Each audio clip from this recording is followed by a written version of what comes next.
नई शुरुआत करते हैं। घर में नया रंग रोगान करते हैं, नए बर्तन लाते हैं, कुछ न कुछ नया जोड़ते हैं, नए संकल्प भी लेते हैं। नई शुरुआत करने से हम जिंदगी में नयापन भर देते हैं। सुख और समृद्धि के लिए एक नया द्वार खोल जाता है। आज मध्य प्रदेश के 4.5 लाख गरीब बहनों और भाइयों के लिए नए जीवन की शुरुआत हो रही है। आज ये सभी साथी अपने नए और पक्के घर में गृह प्रवेश कर रहे हैं। एक समय था जब धनतेरस सिर्फ वही लोग गाड़ी और घर जैसी बड़ी और महंगी संपत्ति खरीद पाते थे। जिनके पास संसाधन होते थे, पैसे होते थे, उन्हीं के लिए धनतेरस होती थी। लेकिन आज देखिए, देश का गरीब भी धनतेरस पर गृह प्रवेश कर रहा है। मैं मध्य प्रदेश की उन लाखों बहनों को आज विशेष बधाई देता हूं जो आज अपने घर की मालकिन बनी है और लाखों रुपयों के बने घर आपको लखपति बना दिया है। भाइयों और बहनों, मैं तकनीक के माध्यम से सामने बैठे असीम आकांक्षाओं से भरे अनगिनत लोगों को देख पा रहा हूं। पहले आकांक्षाएं, ये सपने सामने आते ही नहीं थे, क्योंकि बिना घर के ये संभावनाएं दब जाती थी, छिप जाती थी, मुरझा जाती थी। मुझे विश्वास है अब जब इन साथियों को ये नए घर मिल गए हैं तो अपने सपनों को सच करने की नई ताकत भी मिली है। इसलिए ये आज का दिन सिर्फ गृह प्रवेश का नहीं है, बल्कि घर में खुशियां, घर में नए संकल्प, नए सपने, नया उमंग, नया भाग्य, उसमें प्रवेश का भी है। ये हमारी सरकार का सौभाग्य है कि बीते 8 वर्षों में वो पीएम आवास योजना के तहत 3.5 करोड़ गरीब परिवारों की जिंदगी का सबसे बड़ा सपना पूरा कर पाई है। और ऐसा नहीं है कि हमने ऐसे ही घर बनाकर दे दिए, 4 दीवारें खड़ी करके दे दिए। हमारी सरकार गरीबों को समर्पित है, गरीबों की है। इसलिए गरीब की इच्छा, उसके मन, उसकी जरूरतों को सबसे ज्यादा समझती है। हमारी सरकार जो घर देती है ना, उसमें बाकी सुविधाएं भी साथ होती हैं। शौचालय हो, बिजली हो, पानी हो, गैस हो, सरकार की अलग अलग योजनाएं, प्रधानमंत्री आवास योजना के इस करोड़ों घरों को संपूर्ण बनाती है। साथियों, आपसे बात करते हुए मुझे पहले की स्थिति भी याद आ रही है। पहले अगर घर गरीबों के लिए घोषित होता भी था तो उसको टॉयलेट अलग बनाना पड़ता था। बिजली, पानी और गैस के कनेक्शन के लिए अलग अलग सरकारी दफ्तरों के कई कई बार चक्कर लगाने पड़ते थे। पहले की सरकारों में इस पूरी प्रक्रिया को पूरा करने के लिए गरीब को कई दफ्तरों में रिश्वत भी देनी पड़ती थी। यही नहीं, पहले गरीबों के नाम पर घरों की घोषणा तो हो जाती थी, फिर सरकार बनाती थी कि इस तरह का घर बनेगा, वही हुक्म करती थी, वही नक्शा दे देती थी। यहां से ही सामान लेना है, यही सामान लेना है। जिसको उस घर में रहना है, अरे उसकी कोई पसंद होती है, नापसंद होती है, उसकी अपनी सामाजिक परंपराएं होती है, उसका अपना रहन सहन होता है, उसकी कोई पूछताछ ही नहीं होती थी। यही कारण है कि पहले जो थोड़े बहुत घर बनते भी थे, उनमें से बहुत सारों में कभी गृह प्रवेश ही नहीं हो पाता था। लेकिन हमने ये आजादी घर की मालकिन को घर के मालिक को दे दी। इसलिए आज पीएम आवास योजना बहुत बड़े सामाजिक आर्थिक बदलाव का माध्यम बन रही है। भाइयों और बहनों, अक्सर हम देखते हैं कि एक पीढ़ी अपनी अर्जित की हुई संपत्ति को अगली पीढ़ी को सौंपती है। हमारे यहां पहले की सरकारों की गलत नीतियों की वजह से लोगों को मजबूरी में आवासहीनता भी अगली पीढ़ी को सौंपनी पड़ती थी। और जो संतान पीढ़ियों के इस कुचक्र को तोड़ती थी, उसका बहुत गुणगान होता था, गौरवगान होता था। मेरा सौभाग्य है कि देश के सेवक के तौर पर, देश की करोड़ों माताओं की संतान के तौर पर मुझे अपने करोड़ों गरीब परिवारों को इस कुचक्र से बाहर निकालने का मौका मिला है। हमारी सरकार हर गरीब को अपनी पक्की छत देने के लिए दिन रात काम कर रही है। इसलिए आज इतनी बड़ी संख्या में ये घर बन रहे हैं। मध्य प्रदेश में भी पीएम आवास योजना के तहत करीब 30 लाख घर बनाए जा चुके हैं। अभी 9-10 लाख घरों पर काम चल रहा है।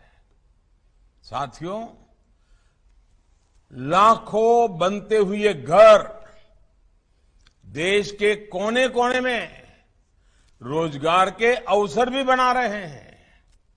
आज सुबह जब मैं रोजगार मेले के कार्यक्रम में था, तो मैंने खास कहा था कि मैं शाम को ये गृह प्रवेश कार्यक्रम में जाने वाला हूं और उसके साथ भी रोजगार कैसे जुड़ा है वो मैं पूरा बताने वाला हूं। साथियों, आप भी जानते हैं, जब घर बनते हैं तो कंस्ट्रक्शन से जुड़ा मटेरियल जैसे ईंट, सीमेंट, रेत, बजरी, स्टील, रंग रोगन, बिजली का सामान, टॉयलेट सीट, नल पाइप, इन सब चीजों की डिमांड बढ़ती है। जब ये डिमांड बढ़ती है तो इन मटेरियल को बनाने वाली फैक्ट्रियां ज्यादा लोगों को रखती हैं, ज्यादा ट्रांसपोर्ट वालों की जरूरत पड़ती है, उनको लगाती हैं। जहां ये सामान बिकता है उन दुकानों में भी लोगों को रोजगार मिलता है। और सतना से बेहतर इसको कौन समझ सकता है। सतना तो चूना पत्थर के लिए, सीमेंट के लिए भी जाना जाता है। घर बनते हैं तो सतना के सीमेंट की डिमांड भी बढ़ जाती है। घर बनाने के काम से जुड़े श्रमिक, मिस्त्री, बढ़ई, प्लम्बर, पुताई, फर्नीचर बनाने वाले, उनको भी ढेर सारा काम मिलता है। मुझे बताया गया है कि मध्य प्रदेश में ही 50,000 से अधिक राजमिस्त्री प्रशिक्षित किए गए हैं।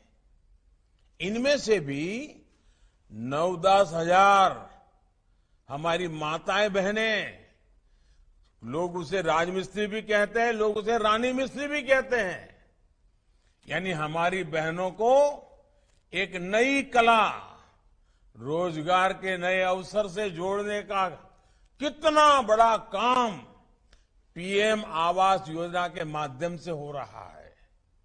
वरना पहले तो निर्माण के क्षेत्र में बहनों को सिर्फ अनस्किल्ड लेबर यानी अकुशल श्रमिक ही मान लिया जाता था।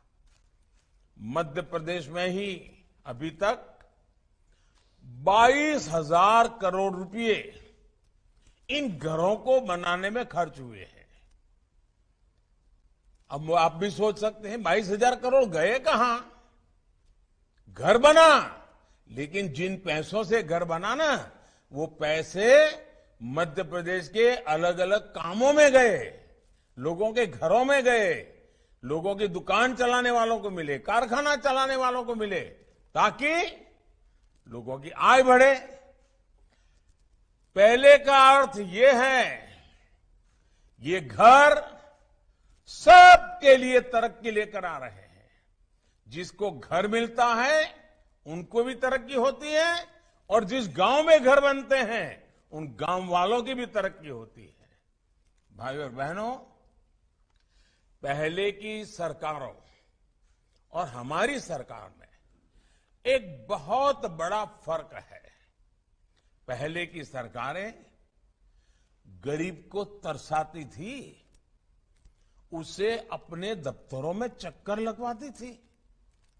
हमारी सरकार गरीब के पास खुद पहुंच रही है। हर योजना का लाभ गरीब को मिले, इसलिए अभियान चला रही है। आज हम सेक्चुरेशन की बात कर रहे हैं, यानी जन कल्याण की हर योजना का लाभ 100% लाभार्थियों तक कैसे पहुंचे। कोई भाई भतीजावाद नहीं, कोई तेरा मेरा नहीं, इसको देना इसको नहीं देना, कुछ नहीं। जिसका हक है सबको देना। पक्के घर सबको तेजी से मिले, गैस हो, बिजली कनेक्शन हो, पानी के कनेक्शन हो, आयुष्मान भारत के तहत 5 लाख रुपए तक का मुफ्त इलाज हो, ये सबको तेजी से मिले। अच्छी सड़कों, अच्छे स्कूल कॉलेज और अच्छे अस्पतालों तक सभी की पहुंच हो। गांव गांव ऑप्टिकल फाइबर तेजी से पहुंचे। हम इसके लिए दिन रात मेहनत कर रहे हैं। आखिर हमें ये जल्दी क्यों है, इतनी अधीरता इसके लिए क्यों है? इसके पीछे अतीत का एक बहुत बड़ा सबक है। ऐसी हर मूल सुविधाओं को बीते अनेक दशकों तक लटकाए रखा गया। देश की एक बहुत बड़ी आबादी इन्हीं मूल सुविधाओं के लिए संघर्ष करती थी। उसके पास बाकी चीजों के बारे में सोचने की फुर्सत भी नहीं थी। इसलिए गरीबी हटाने के हर वादे, हर दावे, वो सिर्फ राजनीति के दांव हुआ करते थे, वो किसी के काम नहीं आए। सेनापति चाहे कितना भी जोश भरे, लेकिन अगर सैनिकों के पास लड़ाई के लिए मूल सुविधाएं ही नहीं होगी तो युद्ध जीत पाना असंभव होता है। इसलिए हमने गरीबी को परास्त करने के लिए, गरीबी से बाहर निकलने के लिए हमने उन मूल सुविधाओं से देश के हर नागरिक को तेजी से जोड़ने का निश्चय किया। अब सुविधाओं से युक्त होकर गरीब तेजी से अपनी गरीबी कम करने के लिए प्रयास कर रहा है। और तो मैं कहूंगा, ये जो घर आपको दिया है ना, वो सिर्फ रहने, खाने, पीने, सोने की जगह है, ऐसा नहीं है। मैं तो कहता हूं, ये आपका घर एक ऐसा किला है जो गरीबी को घुसने नहीं देगा और बच्ची खुची गरीबी है उसको भी निकाल के रहेगा। ऐसा किला है आपका घर।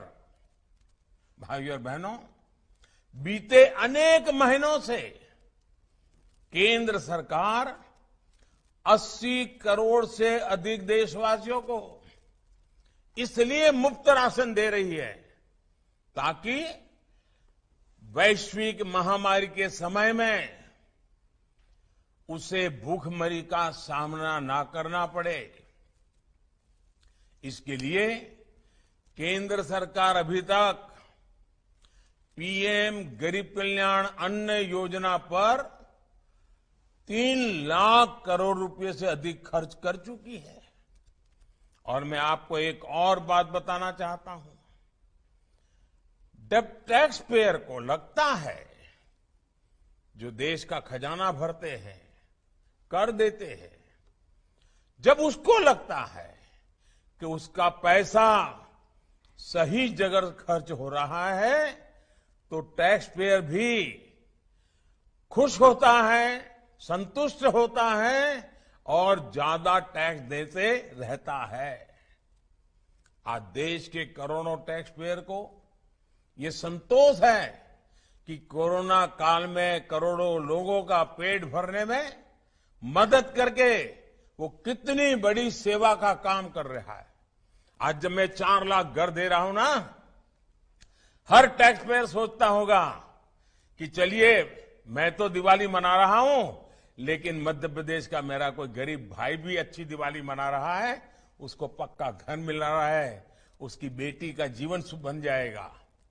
लेकिन साथियों, वही टैक्स पेयर जब ये देखता है कि उससे वसूले गए रुपयों में मुफ्त की रेवड़ी बांटी जा रही है, तो टैक्स पेयर सबसे ज्यादा दुखी होता है।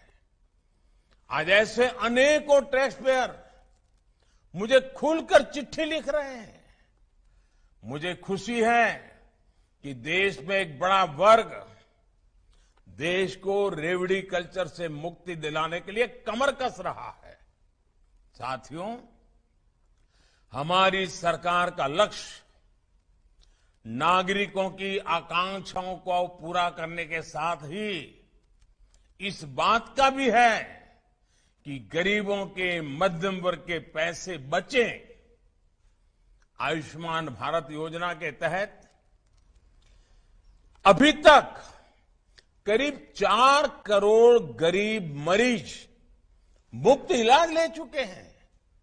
इससे इन सभी परिवारों के हजारों करोड़ रुपए बचे हैं जो सरकार ने वहन किए हैं।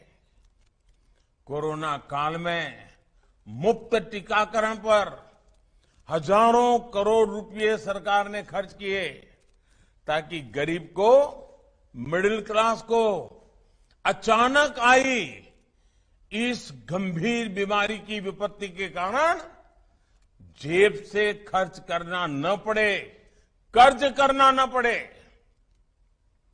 पहले कोरोना आया, फिर दुनिया में लड़ाई आ गई। इससे दुनिया में से हमें आज महंगी खाद खरीदनी पड़ रही है। यूरिया, जिसके एक बैग की कीमत आज 2000 रुपये से ज्यादा है, उसे हम किसानों को सिर्फ 266 रुपये में उपलब्ध करा रहे हैं। 2000 रुपये की बैग 300 रुपये से भी कम रुपयों में दे देते हैं। किसानों पर बोझ ना पड़े, इसलिए इस वर्ष सरकार 2 लाख करोड़ रुपये से ज्यादा खर्च इसके पीछे कर रही है। केंद्र सरकार की पीएम किसान सम्मान निधि भी किसानों के लिए वरदान साबित हो रही है। आपने देखा होगा कुछ दिन पहले ही जो 16,000 करोड़ रुपए उसकी जो किस्त भेजी थी वो हर लाभार्थी किसान तक पहुंच गई, फौरन पहुंच गई, दूसरी मिनट। अभी 2 लाख करोड़ रुपए से अधिक किसानों के बैंक खाते में हमारी सरकार ने जमा कराए हैं। और ये मदद तब पहुंची है जब बुआई का समय होता है, जब खाद के लिए, दवाओं के लिए किसानों को जरूरत होती है। किसान फसल बेचते हैं तो पैसा भी अब सीधे बैंक अकाउंट में आता है। मनरेगा का पैसा भी सीधा बैंक खाते में जाता है। यहां तक कि हमारी गर्भवती माताओं को जब अच्छे खाने की सबसे अधिक जरूरत होती है तब मातृ वंदना योजना से हजारों रुपए सीधे उन तक पहुंचते हैं। भाइयों और बहनों, ये सब कुछ अगर सरकार आज कर पा रही है तो उसके पीछे सबसे बड़ा कारण है सेवा भाव, आप सबके प्रति समर्पण।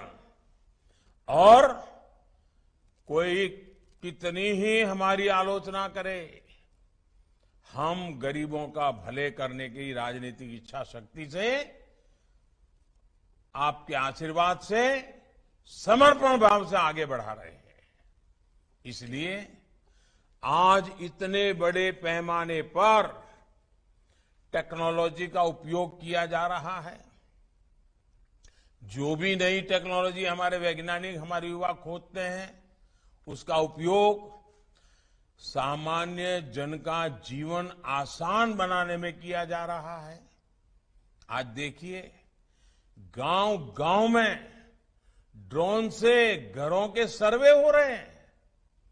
पहले जो काम पटवारी करते थे, रेवेन्यू डिपार्टमेंट के कर्मचारी करते थे, अब वही काम टेक्नोलॉजी से ड्रोन आकर के कर देता है। देश में पहली बार स्वामित्व योजना से गांव के घरों के नक्शे बनाए जा रहे हैं और ग्रामीणों को स्वामित्व के प्रमाण पत्र दिए जा रहे हैं ताकि सीमा के विवाद ना हो, घर पर कोई अवैध कब्जा ना कर सके और जरूरत पड़ने पर बैंकों से लोन भी मिल सके। इसी प्रकार जब खेती में भी बड़े पैमाने पर ड्रोन के उपयोग पर बल दिया जा रहा है, किसान ड्रोन की सुविधा हो जा रही है। कुछ दिन पहले एक बहुत बड़ा कदम हमने किसानों के लिए उठाया है। देश भर में अभी जो लाखों खाद की दुकानें हैं, उनको प्रधानमंत्री किसान समृद्धि केंद्र के रूप में विकसित किया जा रहा है। अब किसानों को जरूरत का हर सामान एक ही जगह पर इन्हीं किसान केंद्रों पर मिलेगा। अनेक कृषि उपकरण, यहां तक कि भविष्य से ड्रोन भी इन्हीं केंद्रों पर किराए पर उपलब्ध होंगे। यूरिया को लेकर भी बहुत बड़ा कदम उठाया है। अब कौन सी कंपनी की यूरिया लें, कौन सी न लें, इस मुश्किल से किसान को मुक्ति मिल गई है। अब हर खाद भारत नाम से ही मिलेगी। इसमें कीमत भी साफ साफ लिखी है। जितनी कीमत लिखी है उससे ज्यादा किसान को देने की जरूरत नहीं है। मुझे पूरा विश्वास है कि ऐसे प्रयासों से किसान का, गरीब का जीवन आसान होगा। हम सभी विकसित भारत के निर्माण में जुटे रहेंगे। एक बार फिर आप सभी लाभार्थियों को आपके अपने पक्के घर की बधाई देता हूं और मैं कल्पना कर सकता हूं कितनी खुशी है आपको। खुद का घर 3-3, 4-4 पीढ़ियां गई होगी, कभी खुद के घर में दिवाली नहीं मनाई होगी।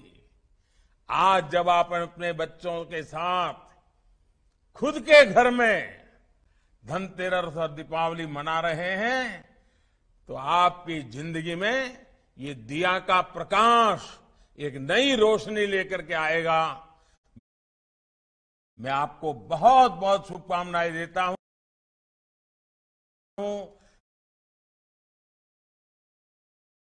परमात्मा के आशीर्वाद आप पर बने रहे और आपको ये नया घर नई प्रगति का एक कारण बन जाए, यही मेरी शुभकामना है। बहुत बहुत धन्यवाद।